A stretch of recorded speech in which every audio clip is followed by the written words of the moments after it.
Well, good morning on News Talk 1079. I had just warned Neal Larson that is the one hiccup we do not have fixed here on the clocks while Neal is on vacation in Alaska. That music cuts off a little bit quick, but a big, happy good morning to Neal Larson in Canada. How are you, Neal? Good morning. Yeah. And good morning to the road noise, too, here in beautiful Canada. I'm in a place called Destruction Bay, which is so inappropriately named because it is a beautiful, I swear, we've had like one car every 2 hours, and now there's a caravan of people driving by. But no, we're just along the Alcan Highway, Julia. It's been a beautiful trip, and I didn't know what to expect, but I will tell you, coming up through here, there is so much country on this continent. It is unbelievable. Okay, before you start telling us about the last 4 days, I just want to say, camping in an enclosed trailer with no firearms on a lake called Destruction Lake or Destruction Bay is like 80s horror movie lore. Like, were you trying to write a movie script by doing this? Well, it feels that way. And oddly enough, and I hope everybody has this thought once in a while, that if I were going to murder someone, this would be a good place to do it. And like it really is a sparsely traveled highway. And there are stretches where we will go miles, several miles, and not see a car either behind us or coming towards us. It really is. Now, I do understand that it does speed up as you get a little bit later in the summer, and there's more of a tourist season up here, but it's never like the tourism that we imagine going to Jackson Hole or Sun Valley. But yeah, it's been a fun and exciting trip. So tell us all about it. You started out Thursday afternoon, slept right before the border. What was it like getting across the border? You know, it was an interesting experience because you had sent me this video of a young woman getting across the border, and it took minutes for her of being interrogated. And we had a little bit of that, but it wasn't even close to that. We went through a little place called Carway, which is just north and east of Glacier National Park. And maybe it's just different in a smaller border crossing, but we pulled up and we were into Alberta in less than 2 minutes. Just 2 or 3 questions. Looked at our passports, made sure we were legitimate, but they didn't search our car and our luggage and our vehicles and all of that. So it really was about as easy as you can imagine getting across the border. But there's still, well, let's see, 1, 2, we have 3 more. Well, I have 3 more border crossings to get through. So we'll see how they go. Let's hope you bat 1,000 on that they're all that good. Okay, what's been your favorite thing so far? I know you've seen some bears, you've stopped in some cities. Tell us what has been your favorite thing. Well, let's talk about the bears first. We started counting the black bears, and it seems like in British Columbia, the bears like British Columbia. And we got up north and we counted probably 6 to 8 bears, black bears, in just a few hours. We're now up to, I think, 12 black bears. But last night, as we were kind of rounding the corner a few miles before Destruction Bay, there's a grizzly bear. There was one car stopped looking at it, and I stopped too. And it could not have cared less that we were there. It was just munching on grass on the other side of the road. And I took some really good video, and I'll send it to you. But it was there just about 30, 40, feet away, maybe 20 yards away or so. And it was a very gentle, docile bear. Of course, I didn't get out of the vehicle until after it got farther away, but it was right there, kind of a light brown cinnamony color, and just a beautiful, still kind of shaggy, but just a beautiful bear. That's what I was going to ask. Has he lost, or she? We didn't know if it was a boy bear or a girl bear, but has the bear lost their winter coat yet? It's still a little shaggy. Yeah, still pretty darn shaggy, as you'll see in the video that I'll send you. Wow. Okay, what about the cities? What's been your favorite city that you've gone through? Well, the thing that surprised me is I went to Calgary when I was a kid, and we passed through Calgary on our way up, and I thought, I wonder what the population is of Calgary, Alberta. It's 1.4 million people. It's a huge city. I had no idea, and I thought Boise sized. It might have 200,000 or 300,000 people in it, but no, it's got a big share of the population of Alberta right there in Calgary. So that's been great. But most of the places that you'd call cities or towns, they called them hamlets up here. They're just these small places that you drive by, not unlike when you travel through Island Park and you go through a little stretch like where Max Inn is or Last Chance or Pond's Lodge. Like there are these little places that may have a gas station and a few houses or cabins around. That's what most of the municipalities are up here along this highway. All right. I know you tried a couple of Canadian delicacies. You had fries with gravy, and you had ketchup flavored Pringles. Tell us what you think.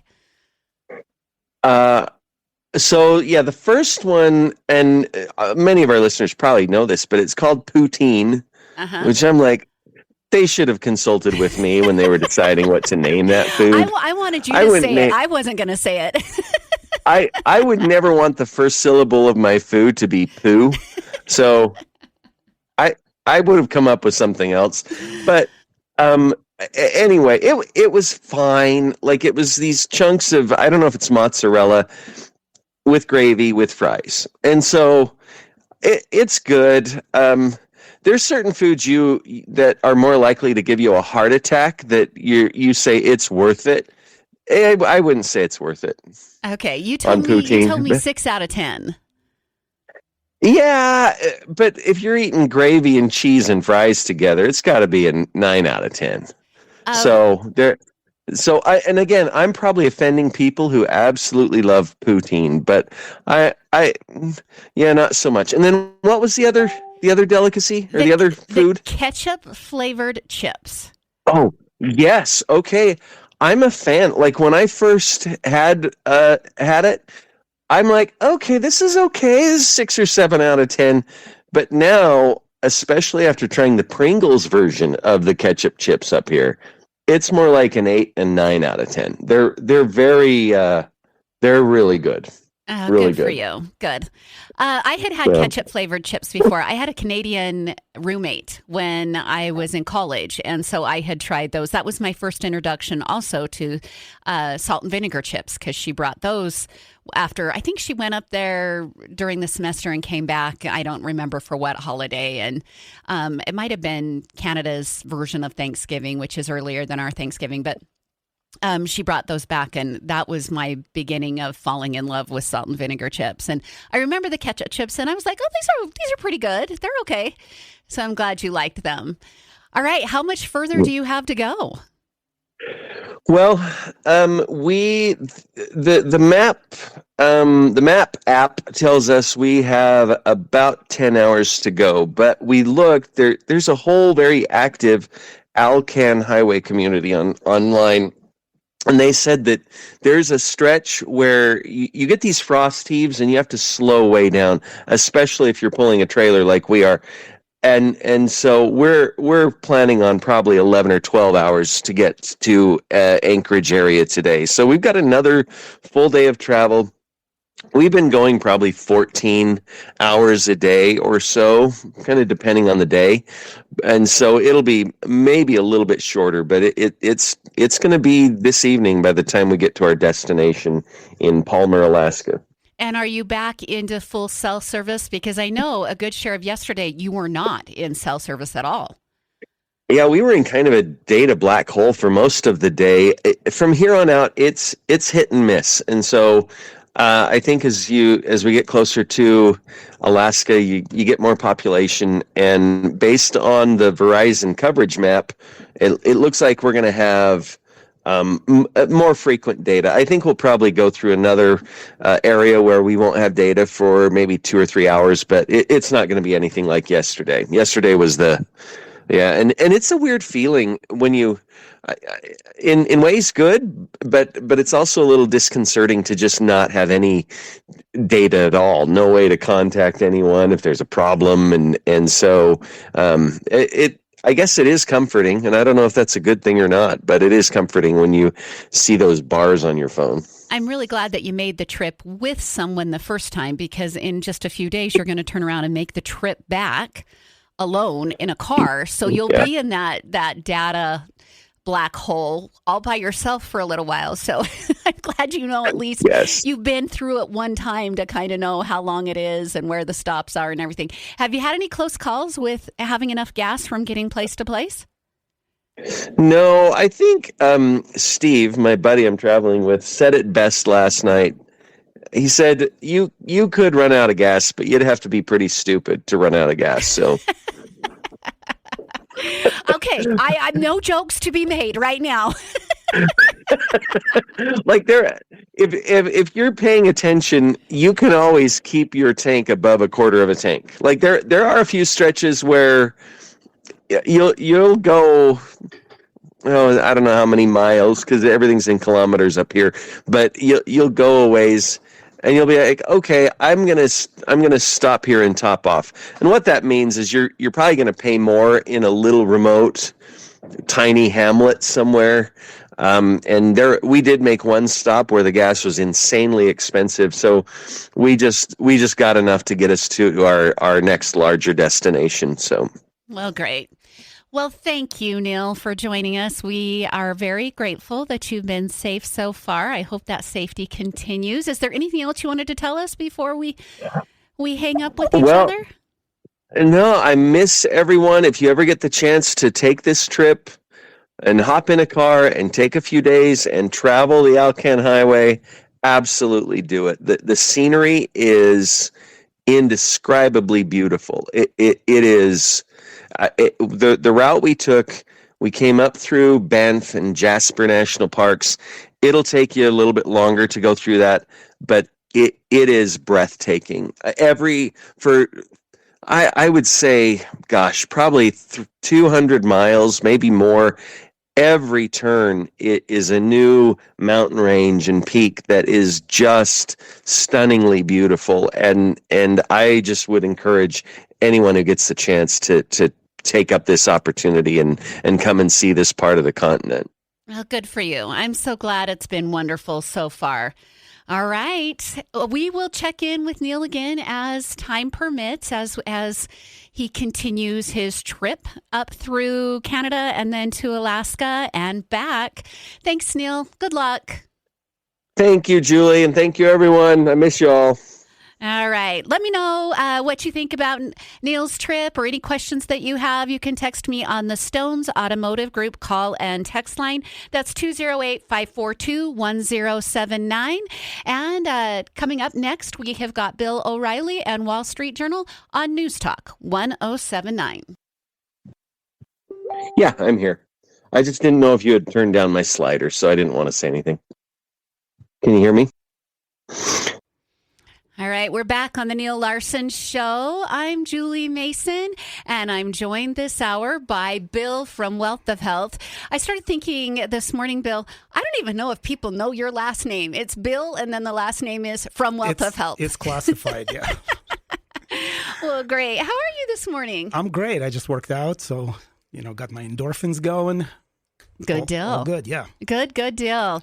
Okay, so you couldn't have joined me I should remind everyone, those who haven't been listening all morning, Neal is out of town.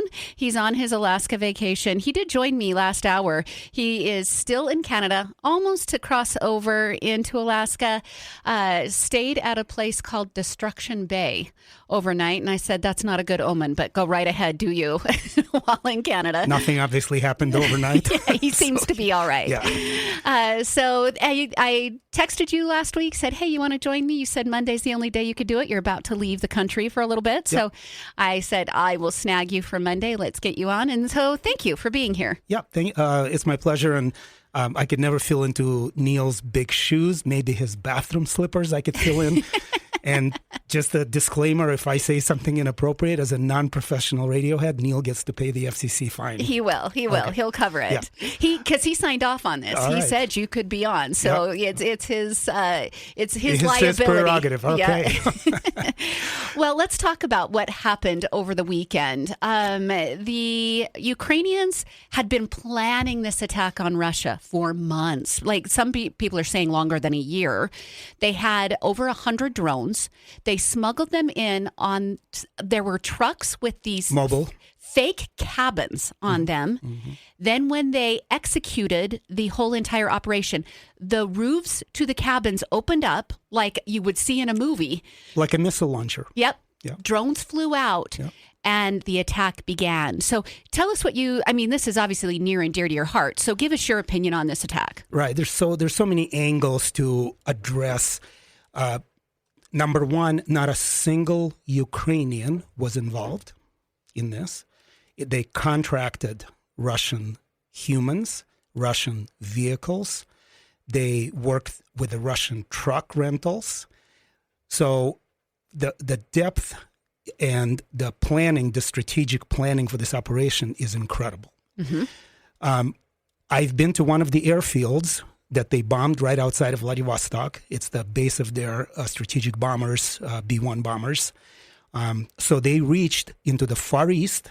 They reached closer to Moscow. They reached closer to the North Pole. They reached vast geographical area. Again, the logistics of this were incredible.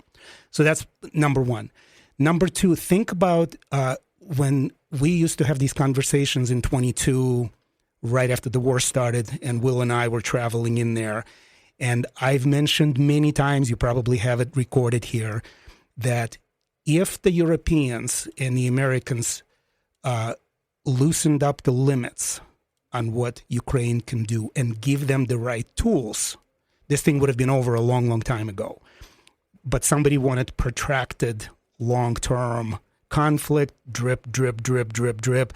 I remember telling you, imagine if NATO put out a bunch of airplanes into the skies with the flags of France, Italy, UK, US.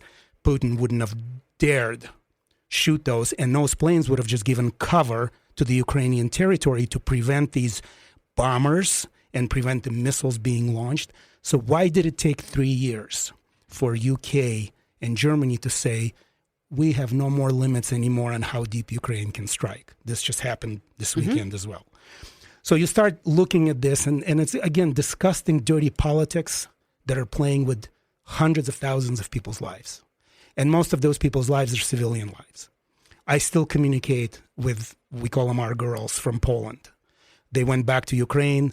They're fortunately the ones we've communicated with and continue communicating every week. I get text messages and we communicate on WhatsApp and Telegram. They're good. They're okay. And they're saying that their areas are relatively quiet. Although one of them lives outside of Dnipro, across the river from the nuclear power plant. So once a month, once every 2 months, she'll send me videos of, massive attacks. She could video from her apartment building. She's up on the high floors.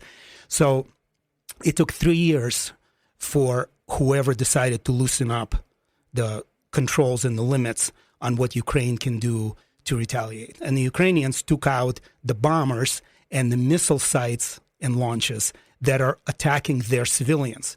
So they didn't really go for the human element. They went for the purely military element, where we see Putin constantly going after apartment buildings and hospitals and schools, and whatever excuses and pretenses he's giving, it's the demoralizing effect where people want to say to Zelensky, we're done. Let's settle the deal. We're tired. We're fatigued. Mm-hmm. Tired of innocent people dying with that. Yeah. Okay, so I have a twofold question. Do you think this attack that occurred over the weekend actually will push Putin into some cease talks because it was so rabid? And have you seen, watching what Trump has done, trying to navigate and negotiate these peace talks between Putin and Zelensky, are you seeing good effects there? So is the attack going to help? And are you seeing good effects with Trump as the president? Oh, my God. Everything I've said in the last 3 years, nothing has played out. I mean, I thought that Trump was going to be able to stop it within literally weeks or months after the election. He's underestimating Putin from the standpoint that Putin all along wanted back the Soviet Union. So Ukraine is part of the Soviet Union, Baltic republics are part of the Soviet Union, Georgia is part of the Soviet Union, Armenia. So you constantly see these skirmishes, Moldova, constantly. So I don't know why Trump has not gone in strongly with the sanctions. Russia is one big gas station.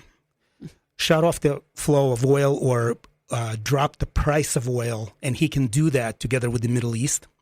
Trump can, to the point where basically Putin is where it was during 2016 to 2020, right. Where their money was not flowing. There was nothing there to support the military. The country was broke. You can do that. For whatever reason, Putin is not doing it. You also have to look at, and I'll come back to your questions too, but we're talking about the why, the Trump side. I look at countries like India, countries like China, obviously. The goal of every president and prime minister of the country is the well-being of their own country. India needs oil. India doesn't care that the United States is disputing with Russia or Russia is disputing with Ukraine. They need oil. Where's the cheapest oil? Russia is giving them the deals. Where's European gas coming from? Russia. Why did that happen? Biden let 4 years of, you guys take care of yourself. We could have given you the cheap gas and the cheap oil. Instead, they shut the spigot here in the United States. We saw the prices go up. They obviously cannot export it out at the prices Trump was doing in 2016 through 2020. So those countries started looking for alternative sources. Trump comes in and he says, we're going to give you natural gas. We're going to give you LPG, LNG, and oil at substantially better prices. I don't know how that's going to work as far as subsidies go or how they can force that. Right now, the price of oil at about $61, $62 is probably the lowest we've seen it in a number of years. Trump is also getting a lot of support right now from the Middle East to keep that oil low. You saw over the weekend, Saudi Arabia says, we're going to increase the production. Mm-hmm. What was happening during Biden? They were tightening the spigots. Yeah. Okay. So it's taking longer. Ultimately, I think Trump is going to succeed in this. And both Putin and Zelensky have said Trump has to be in the negotiations. It's not going to happen without Trump. Did we ever hear this for 4 years with Biden? Did they say, unless Biden's sitting at the table with us, this isn't happening? Well, Biden couldn't sit at the table. He was in the lawn chair on the beach. So. I know, or asleep. Yeah. But there is definitely, you can see the movement in the right direction. It's just taking a lot longer than I anticipated and a lot of other people anticipated. Yeah. Now, and I think that he anticipated. I think Trump thought he could do it faster as well. Yeah, he thought he can, maybe throw a couple of grenades, quote unquote, onto Putin and say, okay, let's stop this. Let's settle down. You want to be welcomed back into the world community. So that's the one side. The other side is this attack from Ukraine. So, Russia can outlast Ukraine, no question about it, in a prolonged, protracted war without the drip, drip, drip help from the West. I have said this for a long time, that the European Union is no longer the Europe of the freedom and what it used to be the West when the Cold War was around. Part of it is the European Union coming together many, many years ago where Brussels has the control of individual countries. And part of it is the shift globally of people electing, I don't want to say morons, but the people without any brass balls, pardon the French, who there are no Margaret Thatchers, there are no Ronald Reagans. You've got Bibi Netanyahu in Israel, you've got Trump now. Bush was nothing like this. You need some of these people to put the foot down and say the decline of the civilization, of the human Western civilization as we knew it in the 70s and 80s and 90s has to stop. And so this brings us into the Colorado attack. This brings us into the Washington, D.C. museum attack. This brings us into universities. We've talked about universities and the propaganda and the brainwashing going back to the 70s and 80s when the Soviet Union warned us this is going to happen. We all watched the video that I've played at many meetings and pre-election stuff and tried to tell people without firing a shot, they will convert the United States into what they wanted it to be. You look at the Quran that says dictate the destruction of the Western civilization. It's a commandment for It's them. a commandment for them, right? Christianity doesn't have that. Now, do you have lunatics on the right? Absolutely. Do you have white supremacists who are idiots who will throw a bomb into a black church? Absolutely. But as a systemic institutional proclamation, the Bible doesn't talk about it, the church, and I'm not a religious person, but there is no such thing as go kill the West and we want to convert the West to the Middle Eastern thinking mindset. And if people here in the United States and the West don't see that by now, and how many more years do they need and how many more examples do they need? If they don't see that, then they're really living under a rock. Right. I mean, you say you're not a religious person, Bill, but this is a religious war.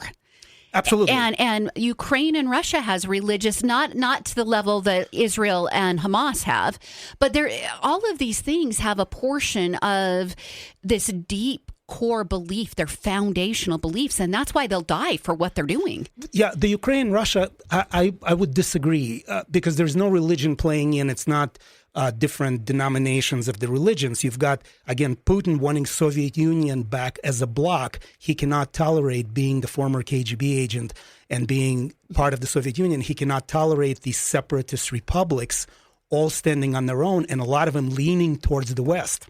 Yeah. The way I would say it is a religious war is there isn't a direct religious tie between Russia and Ukraine, but absolutely will Putin use the religious ties of other people to weaponize and get control like he wants to? Right. I believe he will. Yeah, but it's a territorial, to me that's a territorial war. Yeah, not in the classic definition terms, it's not a religious war. Right. Because all of them are Christians and a lot of them are Protestants and there are some Catholics and there are some Jews on the Ukrainian side and the Russian side. So they're not pointing fingers, for example, at the Jews like Hitler did, where Jews are all the evil in the world and they're the source of your problems. Therefore, let's destroy the Jews. Putin hasn't said that, hey, Ukrainians are all the sources of our problems, so let's destroy them. He hasn't gone there yet. So, again, it's a territorial, just let's bring back the power of the Soviet Union. Okay. So back to my second part of that question. Do you think that this attack that Ukraine was able to pull off, which was by all standards pretty phenomenal. Yeah. Do you think that it will help in the long run to creating peace or at least a ceasefire between the two? Maybe Putin sees that there is a possibility of Ukraine striking deeper and more successfully in, but on the other hand, he doesn't care how many people he loses. So I don't know. But back to what I was saying is that Russia can outlast Ukraine in a protracted war. Mm-hmm. If Trump is willing to walk away and basically say that's enough of United States money going in, is the European Union willing to go long distance? And we're now seeing the comments from Germany and England that they're getting ready to fight Russia to the end. So this is a very interesting dynamics where Trump comes in as a peacemaker. The new European leaders are almost warmongering. The Prime Minister of UK over the weekend said we're going to build more factories to produce military equipment because we anticipate war with Russia. So I am a little bit puzzled, and I don't understand where the people of Europe are standing. At the same time, you just saw a historic election in Poland last night where the guy says, no, Ukraine should not be a member of NATO. Mm-hmm. And we want to separate from EU because EU is tying our hands. Yeah. So you're starting to see the Eastern countries or the ones who want sanity brought back to their cultural richness of their countries. These were independent countries, and what happened is EU basically put a blanket over their heads and said, you're all EU and you're going to play by EU rules and EU courts and EU sanctions and EU money contributions and EU everything. And some of these countries are now pushing back. Merloni in Italy. Yeah. You have a very interesting coalition. This is a fascinating time. I mean, I'm glad we're going to Italy, so we're going to a friendly country. I told Dasha, I said I would avoid at this point Netherlands, UK, France, because they let their stuff completely out of control. Yeah. You can't recognize their countries walking on the streets. You just can't recognize them. Yeah, I was listening to a news report. I believe it was this morning. It might have been yesterday morning, but it was in the morning hours. And they were talking about how France is basically unrecognizable at this point. If you're on the streets of France, you're unsure of, if it wasn't for the architecture, you would be unsure of where you were at. Right. And I saw that 10, 15 years ago, as a matter of fact, when we were flying to Ukraine, even 4 years ago, we were stopping either through Amsterdam or through Frankfurt to connect to Poland. And what you see at the airport is there's very few white people. And I'm like, I'm not a racist, but those were cultures. They were in existence for thousands of years as the Dutch, as the French, as the Brits. They've lost their identity. Yeah, they've been eliminated by immigration. Right. And I think I told Neal this story many, many, many years ago. Dasha went to school in Austria, and she met an Italian gal. She was a friend to this date. They remain friends. And we see them periodically, this Italian couple. They said that one of their relatives was in an Italian Catholic hospital. And a Muslim patient complained about a pope and a cross on the wall. Every room in this Italian Catholic hospital had a picture of a pope and a cross. And a Muslim patient, this is 20 years ago, complained, and they took it down. This is a degradation of those cultures and societies. It has nothing to do with racism. It has nothing to do with coexisting bumper stickers. Those countries have existed for thousands of years, hundreds of years, as long as almost the Middle East has. Mm-hmm. The Roman Empire. And they've given up their identities. And that's the freaky, scary thing to me. Yeah, we're in real time witnessing a shift of what's happening. And if you take the immigrants in, most of the places would conform to the original countries. Laws, rules, language, they all have official languages. But when you have this one religion that says, no, we're not going to do that. You're going to conform to us, even though we're immigrants to your country. Something is wrong with the society as a whole. Yes, yeah. Well, and the expectation that you give up what your culture is for somebody else's culture. For some people, but some people don't seem to care. Yeah. Some people are like, kumbaya, let's coexist. Yeah, we can all be together, and I'll do 100% of the changing. And we obviously cannot. Mm-hmm. So I know you said that you feel like you've been wrong about multiple things over the last, what are we at? 39 months, 3 years plus. Yeah. With the war. With the war. So you said you've been wrong. What do you see Europe doing? Do you think that, like Italy, can be strong enough to persuade other countries to do? Or do you think that this is a pathway that's already blazed and we've got to walk down it? I think each country individually, if they're interested, if they elect the right leadership or the right people, appear just like Trump did, just like this guy did in Poland, and even the president who was before the current one, Duda, if they basically say, we need our identity back, we need to, number one, separate from the European Union. Number two, strengthen the borders. We don't want the illegals coming in and all of a sudden changing our cultures. And we've seen that done in Hungary, in Romania, in certain countries where they said, we don't want to be overflown by and overtaken by the illegals. And down there, southern Italy is unrecognizable because Libya and Syria are very close. So the Libyans were running and are still running across the Med into the southern tip of Italy. When you go to the north of Italy, those were the real Italians. There's a hatred for the southern Italians right now because that culture has changed drastically and dramatically, and we're actually going to be there. So it'll be very interesting to observe the dynamics. But if each individual country is going to threaten the European Union and say, we're out, we have the leadership, we have the local parliaments or whatever the structures who are willing to separate from the European Union, maybe the European Union is going to change. But again, what is all this all about? Money and power grab.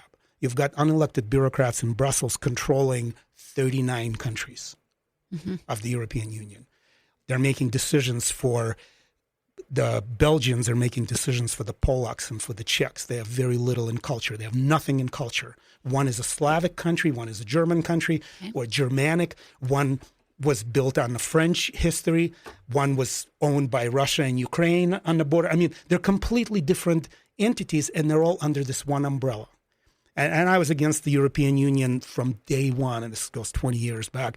I'm glad UK was kind of like with a pound and the euro. There was some pushback, and they were little individualized. Yeah, they were 50-50 split there. You've got right now, you've got a good possibility that somebody may get elected in the UK who is a pro-Trumper or Trump-leaning. That would be massive. But I don't know. I mean, it's very difficult to understand the mindset of the people when they see their own cities and their own countries change, and they continue going coexist, and let's invite everybody in under one of our umbrella, and we're welcoming to everybody. You know, I just don't get it. It doesn't make a lot of sense. As an immigrant, as a legal immigrant, as a person who was vetted very seriously before I was allowed into the United States, I don't understand it. Mm-hmm. Because you willingly changed. Absolutely. And I didn't go into the motor vehicles department and say, hey, change it to a Russian language because I don't speak English for me to take a test. I made my own accommodations to figure out how to pass the test. Yeah. Yeah. All right. We're going to take a quick break here on News Talk 1079. If you have a question for Bill from Wealth of Health, go ahead and send that in on the Stones Automotive Group call and text line. That number is 208 542-1079. I just about forgot my very own phone number. And hey, we're going to talk about more than Ukraine. We want to talk about Wealth of Health and like your choice of supplements, things like that. How about COVID? Were we right about COVID, or were we right about COVID? So right about COVID. I would love to talk about that as well. All right, we'll be back on News Talk 1079. All right, we'll be back after a quick break. Hey, it's Brad from Now 105.1 and QP99. I'm in the studio here. I love our studios, by the way. Ranger Rick back there. There's Neal and Julie doing their thing. Hey, when you want to advertise on the radio, what do? You call the radio station, right? But what do you do when you want to advertise on Facebook and Instagram and Hulu and Disney Plus and Peacock and the other TV streaming services? You can kind of click around on them and make guesses or read books or take courses online on how to do that advertising. Or you could call us at the radio station. At Sandhill Media, we take care of your local radio and digital marketing. So reach out to us at sandhillmediagroup.com and we'll make sure that your message gets heard and seen wherever your customers are. Back on News Talk 1079. I want to take a quick moment to talk about Town and Country Gardens and how beautiful their products are. All the needs for your lawn and your garden, they're available at Town and Country Gardens. They have beautiful hanging baskets, and you don't want to sleep on that. I looked at some hanging baskets at a different place the other day, and I was like, they don't even compare. They're so gorgeous at Town and Country Gardens. Plus, if you're right on that edge of planting your garden, make sure you get on down there, get all your needs at Town and Country Gardens. They're south of Idaho Falls, across from the malting plant, right there on Yellowstone Highway. Okay, we're joined this hour by Bill from Wealth of Health, who gave us quite the history lesson on Ukraine and Russia, right? And actually the European Union before we left. Let's talk for just a minute before we get into Wealth of Health. Let's talk for just a minute about this attack in Colorado that happened yesterday is when it was. The FBI came out pretty quick and said that this 45-year-old Egyptian nationalist who had an expired visa, that it was a terror attack. So he's illegally in the U.S. Illegally in the U.S. The FBI is confirming that. They confirmed his age. They knew his name. They talked about the 8 victims. The FBI said it's absolutely a terror attack. He was screaming "Free Palestine." He was screaming "End all Zionists." This was loaded language that he was using. Well, just minutes after that, the Boulder police chief comes out and says, yeah, it's too quick. We're not calling it a terror attack. So tell me what you thought of that. Well, first, it's the interesting shift from Kash Patel being an FBI director and everything that flowed down to the FBI and how to handle these situations to what we saw 4 years ago or 3 years ago. There would have been a very similar drip from the FBI as came from the Boulder chief. So again, this is my view, and I'm looking at it as an immigrant, as a legal immigrant into this beautiful country of the United States that gave me a chance to come in and become my home. Even though I speak Russian, even though I have still some relatives spread around the world, I am not out there propagating my beliefs that, hey, Russia is the greatest and the United States is a piece of crap, as you're hearing from a lot of United States citizens. I love this country for what it is. Do we have some faults and mistakes and some crazies on all sides? Absolutely. But those of you who haven't traveled into some other countries in the world, you really don't know where you live and how beautiful the place is, particularly the place like Idaho. So I always thought of Colorado as being a reasonable, common sense place. Utah, Colorado, Wyoming, Montana. We were this beautiful mid-America, sort of in Northwest America. Eliminate Washington and Oregon, obviously, because of their crazy policies. But the city of Boulder, we've seen what happened to it. It's a sanctuary city. The moment a city becomes a sanctuary city, all kinds of things change. The attitudes change. The police views change. How they treat criminals change. How they treat minor crimes changes, which leads to the greater crimes. And so it's insane. So the interesting thing is that very small group of walkers or runners, whoever they were, I think that they said only a few of them were Jews. Mm-hmm. It was people just wanting hostages freed. Hostages free, yeah. And there's still U.S. citizens who don't recognize the evil that Hamas did on October 7th. Yeah. They're still like, no, it's Israelis who are oppressing the Gaza citizens and the Muslims. And they don't see that Hamas is grabbing the food shipments that are coming across the board. So they're screaming the children are starving, but they don't see Hamas soldiers coming in and raping those shipments. Mm-hmm. And obviously what they did to the Israelis, I mean, unprovoked attack. So one thing, I always approach and I always think, why am I thinking this way and why somebody else is completely opposite?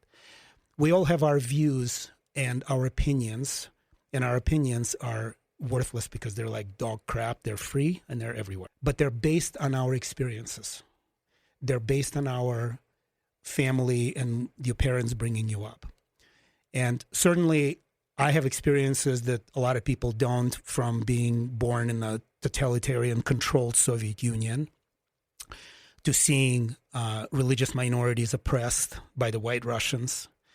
On one of my trips, is probably not classified anymore, but back many, many, many years ago when the wall collapsed, I flew to Vladivostok, which is on a far Russian front, when the Russia and the United States decided, let's become friendly.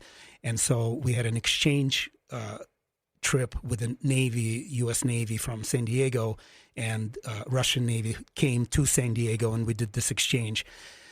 We had a tour of at the time, brand new Russian surface ships and submarines. And we walked as they lined up the sailors in dress uniform to American military for the first time ever in a closed military city of Vladivostok, because it was a big naval base. And we watched where the officers are all white, educated in Moscow and St. Petersburg. And a lot of the lower crew sailors are all minority republics from Kazakhstan, Uzbekistan, Georgia, Armenia, and how the white officers were treating the Muslim, I'm going to call them Muslim because a lot of them lean Muslim populations. It was like, you're talking about discrimination? You're talking about discrimination and yelling here in the United States, reparations for something that never happened, versus people treating same crew on the same ship on the same submarine where they have to live for 60 days, 90 days, a year together. Peers. Well, they're obviously... Yeah, there's rank and file, but peers. Yeah. Completely different than what we see here in the United States, where our officers know that the crew is what runs the ship. Mm-hmm. Yeah. Remind people, we had somebody text in, remind them about just your past, when you left and came to America. In 1979, we legally immigrated, took about a year process, and we were vetted in Austria and in Italy by the FBI before they gave us a choice of countries that we can go to, and we chose the United States, the shiny beacon lighthouse on the cliff. And so 79, I finished high school in New York City, graduated Merchant Marine Academy, and then because of my knowledge of the Russian language, which was fluent, and having security clearances, working at General Dynamics submarine building. U.S. Navy snapped me into the Intel program and said, hey, we have some things we want you to do. And I was very happy to oblige. And so I had a chance to travel and do some things outside of the health foods and vitamins. Yeah. And, it's kind of completely different world. And I got to see some things as they were happening back in the 90s. And of course, continued then through the years doing some work at the site when the site was training former Soviet republics about their nukes and safeties. They would bring them to Argonne Laboratory in the desert, and I would help interpret and help, escort the visitors for 1 week or 2 weeks at a time, multiple times. And it was a fascinating experience. It just opens your eye and it gives you the perspective that a lot of people never see. Right. So that's how it was still military. You came to Idaho because of the INL. I came to Idaho as a civilian. I was a Navy Reserve, but in a completely different Merchant Marine Academy. My primary job at the time was to teach the Navy cadets graduating the Annapolis how to run a ship. And on one of the trips to Annapolis, I met a Navy Intel CIA spook over dinner, and he says, "You're in the wrong program. We need to bring you into our program."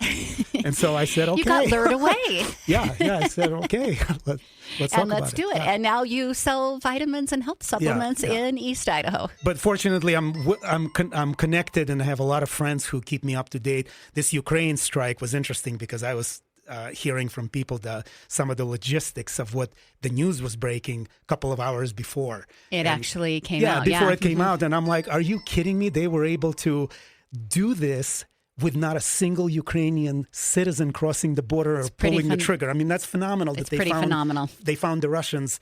Obviously, the money talks. Yes. Yeah. All right. Let's take another quick break. We've got bottom hour news to get to, and we'll be back on News Talk 107.9. And we're back on News Talk 107.9. We're joined by Bill from Wealth of Health. Like I said, you don't have a last name. It's Bill from Wealth of Health. Tell us about Wealth of Health. And not necessarily, you said, I don't need a commercial. And I said, I know you don't need a commercial, but you're a very healthy man. So what led you into that realm as a business? And just tell us a little bit about your regimen. So interestingly enough, I was just a regular average Joe the citizen. I was getting pretty chubby, healthy. Every young person is basically healthy. You get old enough, things start showing up. But when you're young, you think you're invincible. So I was in my mid-late 20s. I was gaining a lot of weight. Met Dasha at the site at INL.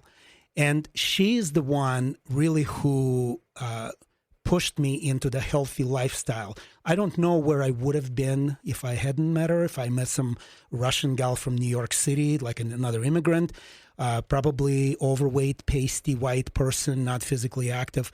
And so she and her mom owned the health food store, the Wealth of Health at the time. And I was around cooking from scratch, eating healthy. As I was gaining weight, she was working out. She was teaching aerobics at the old downtown athletic club that used to be on West Broadway first, and then in the old KID studio on 17th Woodruff and 17th.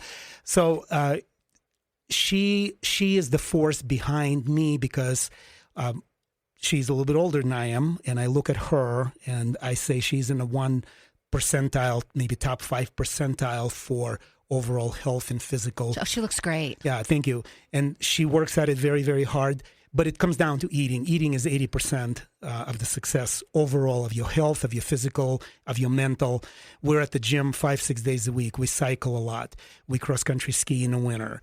We travel because that's our passion. We spend a lot of time in the sun. We're never worried about getting cancer from the sun. We're worried about getting cancer from the lack of vitamin D, which all of it sort of plays out into the COVID thing. We'll talk about it. RFK Jr. Yeah. But she cooks from scratch. We eat a ton of salads. I am the shopper in the family. So 3 days a week, I am bringing in fresh veggies. We don't do a lot of starches. We don't do a lot of carbs. Our desserts are fruit, fresh or frozen. We've eliminated a lot of the junk out of the house. And so I went from, I can tell people at my worst, I was about 24% body fat, which if people understand that is pretty nasty, and a 38-inch waist. And once I went heavier proteins and lower carbs and, common sense food, I went down into the 15 to 16% body fat. But there's nothing that I don't eat, and there's nothing that I don't drink. A glass of wine, occasional ice cream. I'm not going to tell anybody don't do this or don't do that unless you have an illness or an allergy. So you're either going to pay the doctor or you're going to spend money on the gym membership and more expensive, cleaner foods. Mm-hmm. There's no two ways around it. You can choose which way you go. What is the one, before we take the commercial break, what is the one supplement you recommend to everybody?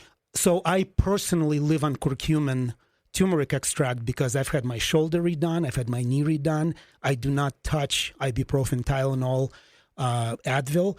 So for me, curcumin as an anti-inflammatory and a pain med is going to be for the rest of my life. Every morning I take it, and sometimes multiple a day if we're riding 60 miles or doing a long cross-country ski that I know my knees are getting hammered or my shoulders are getting hammered. I'm going to take a lot more of curcumin on those days. All right. Bill, thank you so much for being here this hour. We appreciate it. And safe travels. You're welcome, Julie. And I will report on, you had an interesting text from one of the listeners on situation in Italy. I'll report to you. Yep. We'd love to hear from you when you get back. Okay. All right. Thanks. Mm-hmm. Okay. Perfect. Almost right on the dot. Thank you, Bill. I appreciate it. Absolutely. We'll put that all up, and I'll reach out. 18. All right, in our last minute here, I want to just make sure I remind everybody about Grand Peaks Prime Meats. I'm going to admit to something. I cheated on Grand Peaks Prime Meats. I wanted a roast for dinner. I didn't have another one in the freezer, so I picked up one at a big box store. It was such a mistake. It was not yummy. It was not the level of Grand Peaks. Lesson learned. From here on out, all roasts get purchased by Grand Peaks Prime Meats, and you can go there and see all of their choices. It's gpprimemeats.com. Would highly recommend using them if you're planning a party or just stocking up your freezer for several months. They're wonderful. They have free delivery in Idaho Falls, and if you're out of Idaho Falls, it's just a small surcharge to get that order delivered. Again, that's gpprimemeats.com. All right. Quick reminder, tomorrow, 9 o'clock hour, while Neal is in Alaska, Representative Barb Ehart will be joining me. We're going to talk all about the major breaking news over the weekend of the transgender track star in California who took away 2 titles over the weekend. It's caused quite the stir. So we'll get that update from her, and also the local politics scene and how the legislative session went in 2025. All right. And thanks for being here with me. We'll be back tomorrow on News Talk 106.